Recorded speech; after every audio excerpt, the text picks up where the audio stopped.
சங்கீதா விஜய் மற்றும் அவரது குடும்பத்தினர்கள் எல்லாம் சேர்ந்து அந்த ஒரு நடிகையிடம் பேச்சுவார்த்தை நடத்தியிருக்காங்க அப்படிங்கிற தகவல் தான் சமீபத்தில் கிடைச்சிருக்கு. என்ன நடந்திருக்கு அப்படிங்கிறது தான் இந்த ஒரு வீடியோவில் நம்ம பார்க்க போகிறோம். சங்கீதா மற்றும் விஜய் இவங்க 2 பேத்துக்குமே டிவோர்ஸ் செய்தி வெளியானதுலேருந்து தொடர்ந்து சோஷியல் மீடியா ஃபுல்லாக ஏகப்பட்ட செய்திகள் உலா வந்துட்டு இருக்கு. அதுலேயும் குறிப்பாக சங்கீதா விஜய் அவர்கள் விஜய் எக்ஸ்ட்ரா மேரிட்டல் அஃபேரில் அதுவும் குறிப்பாக ஒரு நடிகை கூட இருக்காரு அப்படின்னு சொன்னது யாராலையும் நம்பவே முடியலை. அண்ட் அந்த ஒரு ரிலேஷன்ஷிப்பை கண்டுபிடிச்சது மட்டும் இல்லாமல் விஜய் அவர்கள்ட்ட சத்தியம் வாங்கியிருந்தாங்களாமா, இதுக்கப்புறம் அப்படி இருக்கக்கூடாது அப்படின்னு. அதையும் மீறி விஜய் அவர்கள் அந்த ஒரு ரிலேஷன்ஷிப்பை கண்டினியூ பண்ணது தான் இவங்களோட டிவோர்ஸுக்கு காரணம் அப்படிங்கிறது தெரிய வந்திருக்கு. இதில் முதல் முறையாக சங்கீதா விஜய் அவர்கள் இந்த ஒரு விஷயத்தை கண்டுபிடிச்சதுக்கப்புறம் விஜய் கிட்ட மட்டுமல்லாது அந்த ஒரு நடிகை கிட்டேயுமே பேசியிருக்காங்களாமா.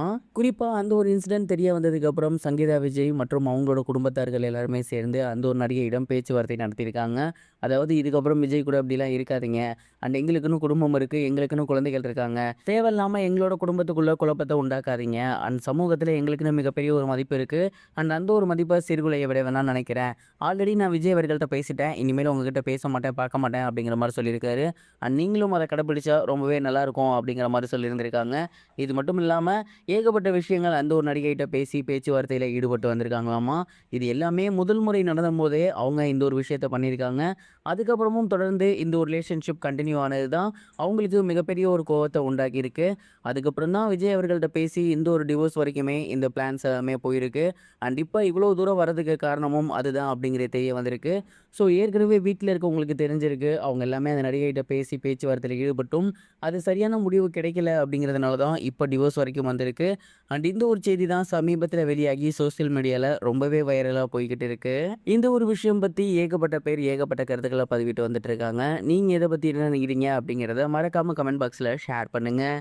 இது ஒரு புறம் இருக்க, தாய் கிழவி சக்ஸஸ் மீட்டில் ராதிகா சரத்குமார் அவர்கள் பேசியிருந்தது இப்போ சோஷியல் மீடியாவில் ரொம்பவே வைரலாக போய்கிட்டு இருக்கு.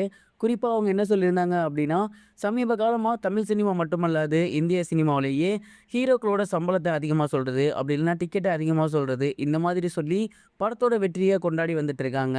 கிட்டத்தட்ட ஒரு பெரிய ஹீரோ நடித்தாங்க அப்படின்னா 1500லேருந்து 2000 வரைக்கும் டிக்கெட் போகுது, அதில் மிகப்பெரிய கலெக்ஷன்ஸ் வந்துருச்சு அப்படிங்கிற மாதிரி சொல்கிறாங்க. என்னை பொறுத்தவரை அதெல்லாம் மிகப்பெரிய ஒரு வெற்றியே கிடையாது. தாய் கிழவி மாதிரியான ஒரு படம் வெறும் 150 ரூபா டிக்கெட்டில் கிட்டத்தட்ட 60 கோடி ரூபாயை கலெக்ஷன் பண்ணியிருக்கு. அப்படி இருக்கையில் இந்த படம் தான் என்னை பொறுத்த வரைக்கும் மிகப்பெரிய ஒரு வெற்றி படம். இந்த படத்தோட வெற்றிக்கு அப்புறம் தான் நான் சம்பளமே வாங்கினேன். ஒரு படத்தோட லாபத்தில் சம்பளம் வாங்கக்கூடிய நடிகர் நடிகைகள் ரொம்பவே கம்மி. அப்படி அதில் ஒருத்தியாக நான் இருக்கேன் அப்படிங்கிறது எனக்கு ரொம்பவே பெருமையாக இருக்குது அப்படிங்கிற மாதிரி சொல்லியிருந்தாங்க. அண்ட் மிகப்பெரிய ஹீரோக்கள் ஈகோ டச் பண்ணுற மாதிரி தான் ராதிகா சரத்குமார் அவரோட ஸ்பீச் இருந்துச்சு. அண்ட் அது இப்போ சோஷியல் மீடியாவில் ரொம்பவே வைரலாக போய்கிட்டு இருக்குது. இது வரைக்கும் கனெக்டிங் டிவிக்கு சப்ஸ்கிரைப் பண்ணனா மறக்காமல் சப்ஸ்கிரைப் பண்ணிக்கங்க. உடனடி அப்டேட்ஸ் பெறுவதற்கு நோட்டிஃபிகேஷன் பெல்லையும் கிளிக் பண்ணிக்கங்க.